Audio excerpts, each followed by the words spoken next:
Hello students, myself Surekta Das, Assistant Professor of the Graduate School College for Women, Jamshedpur. Today, in Planning and Economic Development, my topic is inflation. ठीक है, मुद्रास्फीति, महंगाई या मूल्य वृद्धि क्या होती है। देखिए, आफ्टर इंडिपेंडेंस हम लोग का जो कंट्री है वो धीरे धीरे डेवलप होता गया है। आज ऐसा है कि जो हमारे देश में वो सारी वस्तुओं का निर्माण होता है, जिन वस्तुओं के लिए पहले हमें क्या था, दूसरों पर निर्भर रहना होता था, निर्भर रहते थे। अब उनका प्रोडक्शन भी हमारे ही देश में होता है। कृषि क्षेत्र में भी देखा जाए तो हमें बहुत ही अच्छा सकारात्मक रिजल्ट मिला है ना।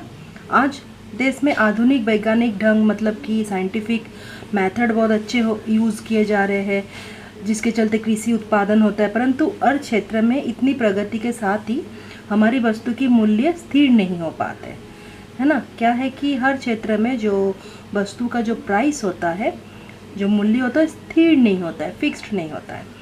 खाद्य पदार्थ लीजिए, वस्त्र तथा अन्य वस्तु की कीमत दिन प्रतिदिन इस प्रकार ही बढ़ती जा रही है कि अब वो उपभोक्ता की हाथ से बाहर होते जा रहे हैं।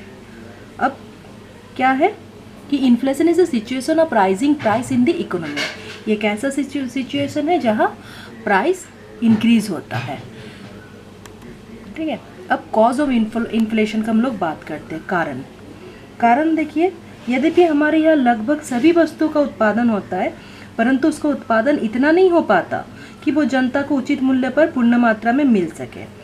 उनकी पूर्ति की कमी से मांग इंक्रीज होने लगती है, बढ़ने लगती है, और मांग बढ़ने से मूल्य में भी बढ़ोतरी होना नेचुरल है, स्वाभाविक है। कभी कभी किसी वस्तु की उत्पादन लागत इतनी बढ़ जाती है कि उपभोक्ता तक उसकी कीमत बहुत बढ़ जाती है, क्योंकि उसके उत्पादन में सहायक सामग्री, प्रोडक्शन में जो भी सामग्री का ज़रूरत होता है, कच्चे माल के लिए विदेश की ओर ताकना पड़ता है हम लोग को। ये सारे हैं। दूसरा है कि राष्ट्रीय भावना का अभाव रहता है। आज मूल्य वृद्धि का सबसे बड़ा कारण ये है कि उत्पादकों में राष्ट्रीय भावना का अभाव है। हमारे जो उद्योगपति होते हैं, जो इंडस्ट्रियलिस्ट होते हैं, उनमें राष्ट्रीय भावना से वस्तु का उत्पादन नहीं करते। उनके अंदर अधिक लाभ कमाने की भावना अधिक होती है। इसके लिए चाहे उसका राष्ट्र व समाज की अहित ही करना पड़ जाए, वो लोग कर देते हैं कभी कभी। तीसरा क्या कारण है? जनसंख्या में वृद्धि। देश में जनसंख्या वृद्धि के कारण भी महंगाई बढ़ जाती है। उत्पादन सीमित है जबकि उपभोक्ता अधिक है। देश की खेतियार भूमि भी कम है। जनसंख्या की वृद्धि के कारण नगर शहरी की विस्तार होता जा रहा है। खेतियार भूमि में मकान बन जा रहे हैं, जंगलों का भी विस्तार किया जा रहा है, ठीक है, जिससे कृषि उत्पादन में स्वाभाविक रूप से कमी आ रही है। खाद्य पदार्थ के लिए हमें विदेश पर निर्भर रहना पड़ता है। विदेशों से वस्तु की आयात का भार उपभोक्ता पर ही बढ़ने लगती है, जिससे महंगाई बढ़ जाती है। मूल्य वृद्धि का परिणाम, भ्रष्टाचार को महंगाई की जनता कहना मतलब आप लोग भ्रष्टाचार को महंगाई का ही परिणाम कह सकते हैं। महंगाई की कई दुष्परिणाम होते हैं। महंगाई से देश के गरीबी, भुखमरी, घूसखोरी को बढ़ावा मिल जाता है।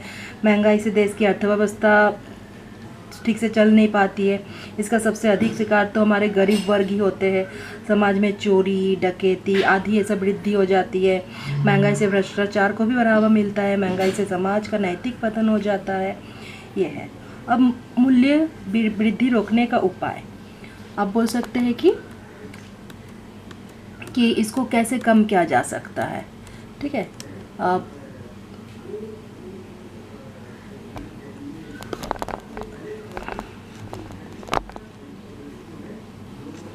कैसे कम किया जा सकता है? हमारे देश क्या है ना, कृषि प्रधान देश है। इसके लिए मूल्य वृद्धि रोकने के लिए अधिक उपज पैदा करने या धन जुटाने की आवश्यकता है। किसानों को आधुनिक विज्ञान साधनों के द्वारा खेती करनी चाहिए। इसके लिए कृषि वैज्ञानिकों को आगे आना होगा। कृषि पर आधारित सभी उद्योग में किसानों की प्राथमिकता दी जानी चाहिए। कृषि संबंधी वस्तुओं के अधिक उत्पादन से मूल्य में स्पष्ट गिरावट आ ही जाएगी, है ना। उद्योगपति जो होते, नेता, व्यापारी में राष्ट्रीय भावना को जब विकास नहीं होता, तब अन्य सारे उपाय भी निष्फल हो जाते हैं। तो राष्ट्रीय भावना के अभाव में भी भ्रष्टाचार बढ़ने लग जाता है। भ्रष्टाचार महंगाई की ही जननी है। इसलिए नैतिक शिक्षा के विकास कर हर नागरिक में राष्ट्रीय भावना पैदा की जाए। देखिए जैसे यहाँ पे भी कॉज ऑफ इन्फ्लेशन दिया है, excess demand, growth cause firm to put up prices, rising cost for example rising price of oil commodities causes rise.